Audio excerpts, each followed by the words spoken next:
In this video, we are going to discuss about parallelogram law of vectors.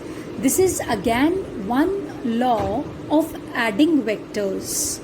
Earlier I taught you about triangle law of vector addition, and see, I told you that we use triangle law when the vectors are oriented in random directions, Okay, when you don't have the exactly same directions of two vectors and you don't have the exactly opposite directions of two vectors either.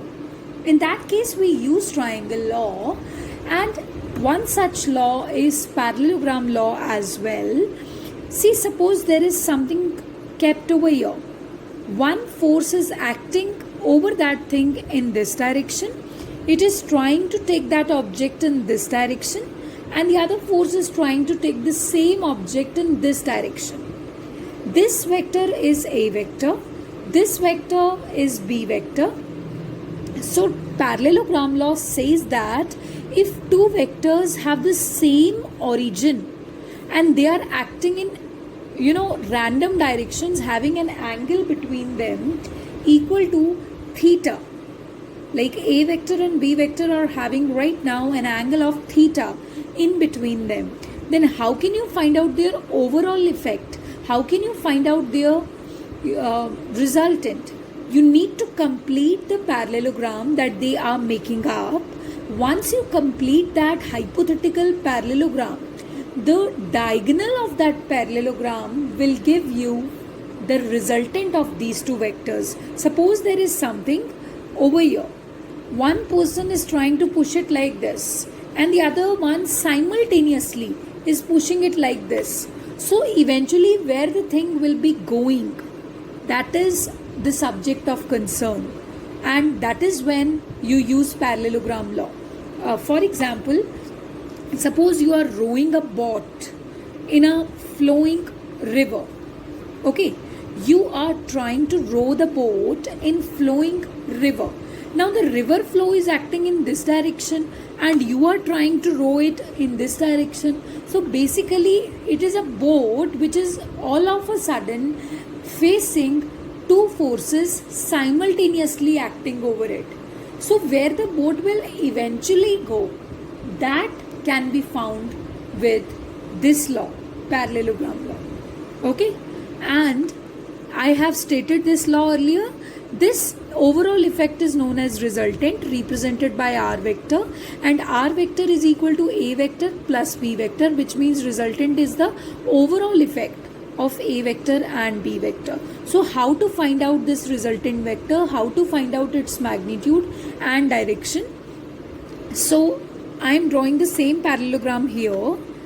Okay, this is the hypothetical parallelogram, and I will draw a perpendicular so that this becomes a right angle triangle, PSM. Okay, so this triangle PSM, hypotenuse square PS square, base square PM square, and perpendicular square SM square, and PS is equal to R, and SM is the perpendicular of this small right angle triangle. This one, this is S and this is M. This one SM. So perpendicular upon hypotenuse, SM upon QS equals to sine theta. QS is equals to, since PT and QS are the two sides, opposite sides of a parallelogram, so QS will also be equal to B, since PT is equal to B. So this is also equal to B. So in place of QS, I will be writing B here.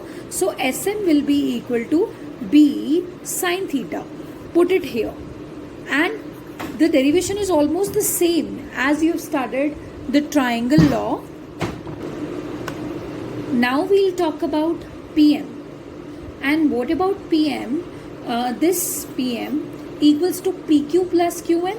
PQ is equal to A, and what about QM? It is the base of this small right angle triangle.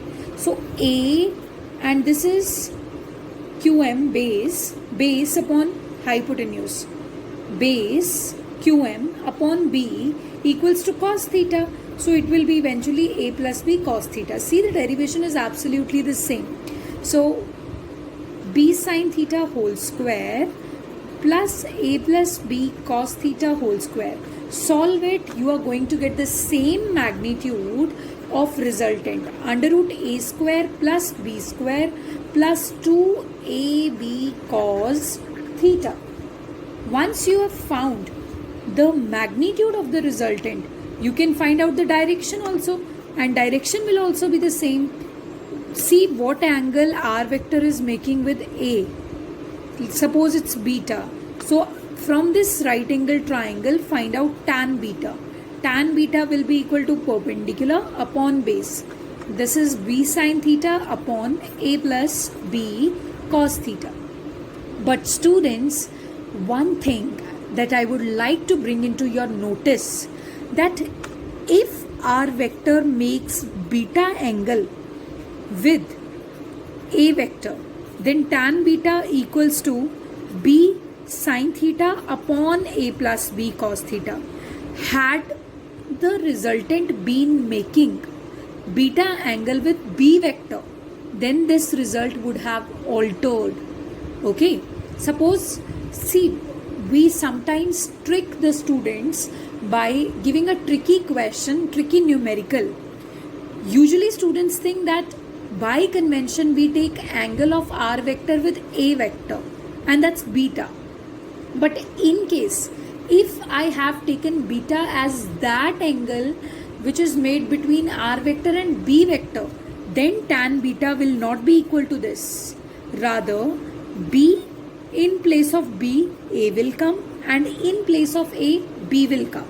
And then tan beta will be equal to A sin theta divided by ये A की जगह पे B plus B becomes A, B plus A cos theta. So try to get it.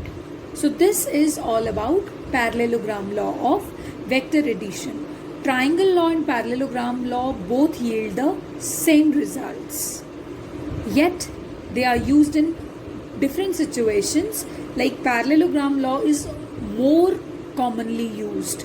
Reason being, it refers to that situation where the origin of the two vectors is the same.